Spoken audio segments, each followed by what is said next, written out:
Step 1. Measure.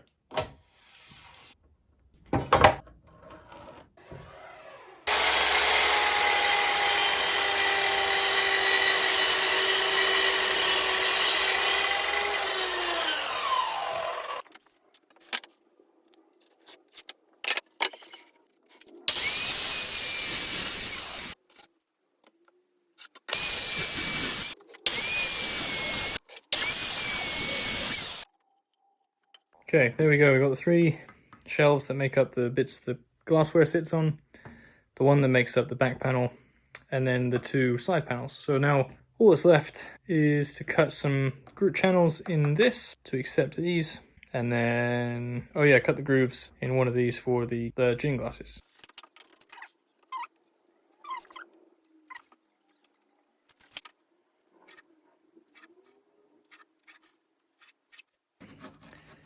So all of that material needs to go, that material, and that material.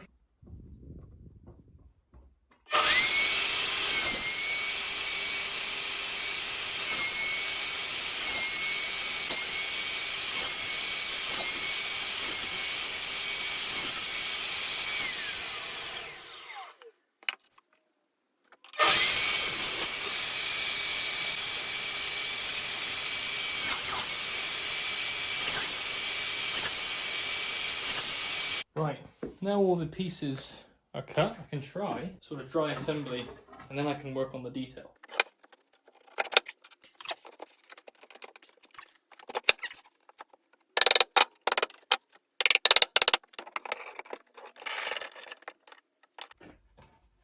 Ooh.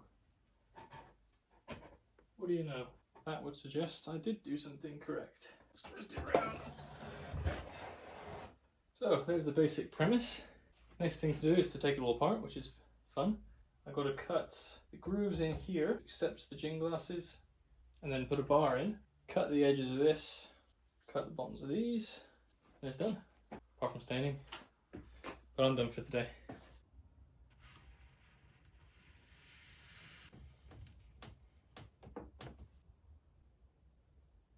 I'm going to drill a 35mm hole. I've just been looking at my bits. Not in that way. And let's just think, that feels like the right size for a gin stem, and that feels like the right size for the hole.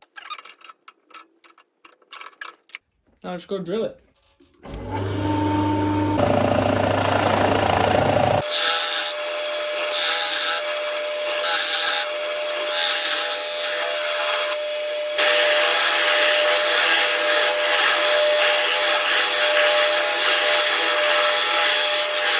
think what I'm going to do is line up my square right to the edge of the circle, and I'll put this little spacing block in, and I'll scribe that.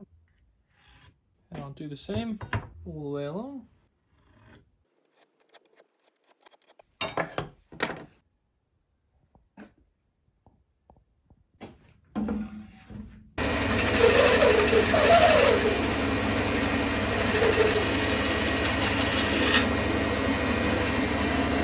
That sounds like a bad noise. Well, I broke the bandsaw. I was trying to get the blade to work and not make that weird sound, and then yeah, the blade came off, and I don't know what to do, so I successfully drilled 4 holes. Good work. Okay, after a long time and lots of not doing it correctly, I think I've now got the bandsaw kind of working. It only took me 2 hours. Anyway.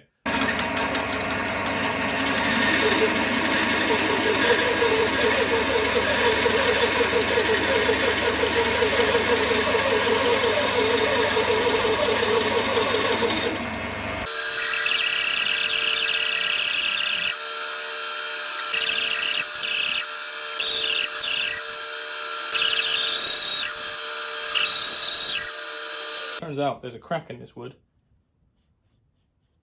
So I'm going to fix that.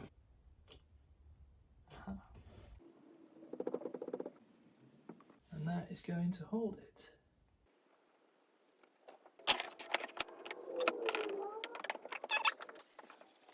I've just rounded over using the trim router the edges, and I'll sand down any lips that exist. So I'm just going to go ahead and repeat that for the other 3.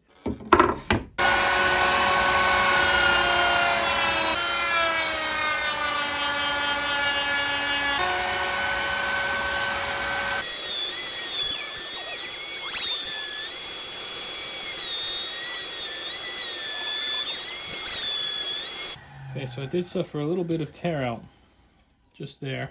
I'm going to glue that back down.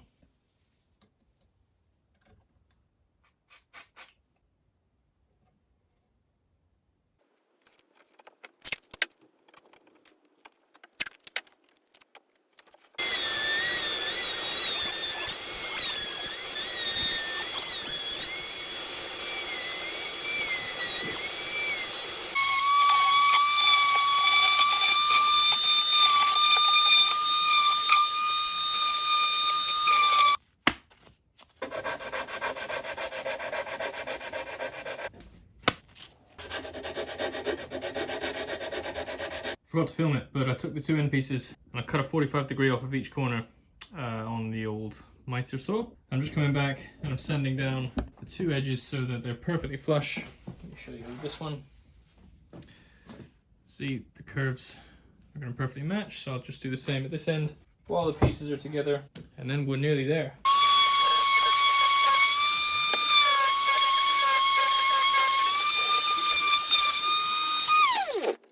I'm just going to drill the hole for the pole to sit in.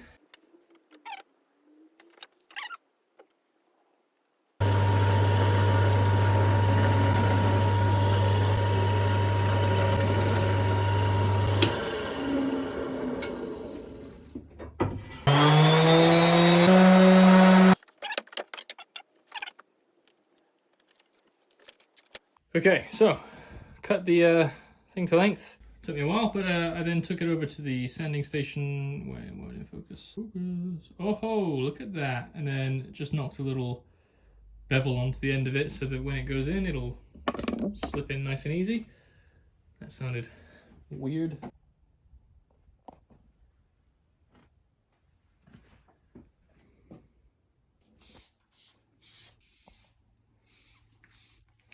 What are we using?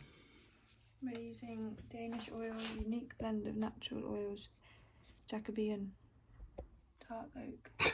What time is it? I don't know. 2 o'clock. It's glue time. Oh. It is approximately 2 o'clock. She's not wrong.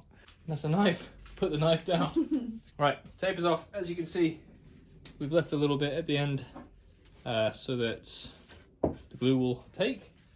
Now we just got to put them in the right place.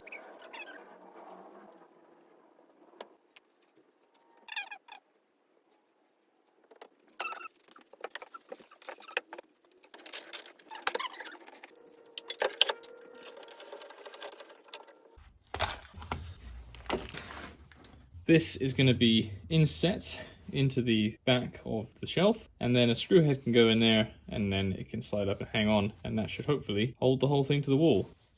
This is a scrap piece of thin sheet material that I've put on the back, and what I've done is I've marked where the top of that is and I've aligned that flush with the top of the cabinet. Now what I'm going to do is I'm going to place the brackets where I want them, say there, and I'll mark the holes, and I can then drill through those marks, and that gives me a storyboard of where I need to drill on the wall, I think.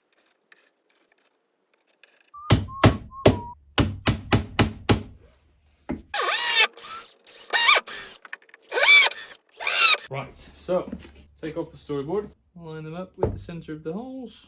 Then I want to draw around these, and that's going to tell me where I need to remove material from.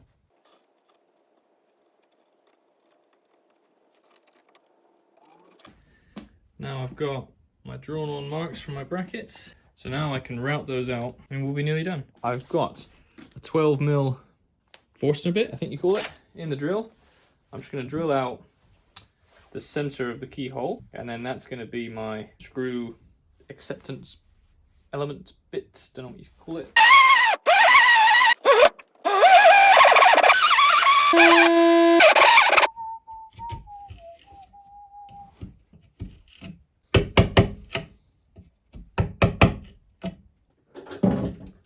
the bit up against where it needs to sit flush, you can hopefully see that the router bit sits just below it, so that when I've routed out the hole and it sits down in it, it's going to sit just below the surface of this, and that should allow the whole unit to sit flush against the wall. Okay, first one is done. I perhaps went a little bit wider than I needed to. As you can see, that's pretty thin, but it is still solid, and it's now flush mounted.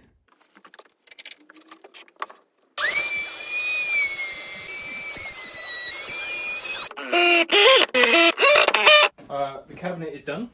Hold on, here it is. And what I now haven't shown you is how you mount it on the wall. And the only flat space I have free is the side of the workbench. So I'm going to do a test mount on the side of the workbench, show you the concept. You'll see I've very handily marked storyboard with the instructions. So you've got to put this face up against the wall, that bit at the top, and then all you do is find the holes, you drill through those, and that is where the screw head's going to poke out for the shelf to sit on.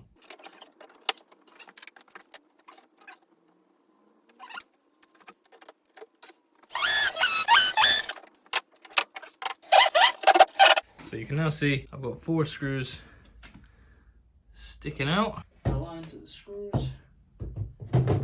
Oh! Whoa! Close. Oh! Ha! Wow! That was much smoother than I thought it was going to be.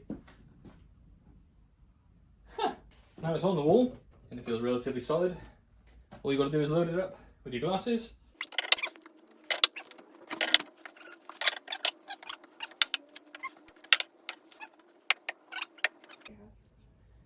Nice. A customer's here. She's bobbing. That's going to be the thumbnail.